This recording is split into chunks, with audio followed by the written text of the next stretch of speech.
I hit this issue today, and here is the quick fix that solved it. If you're looking to transfer funds from PayPal to Wise, follow these steps to make the process smooth and straightforward.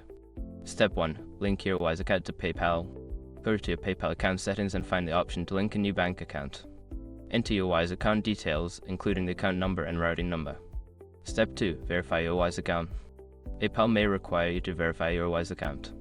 Check your Wise account for small deposits made by PayPal. Confirm these amounts in your PayPal account to complete the verification. Step 3. Transfer funds from PayPal. Once your Wise account is linked and verified, go back to your PayPal account.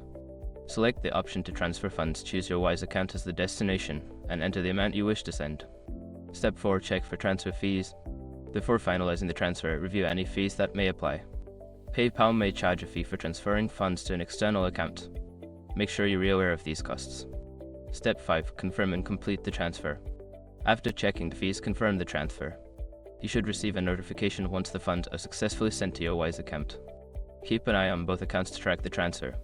If you follow these steps, you should be able to transfer your funds without any hassle. Good luck and happy transferring.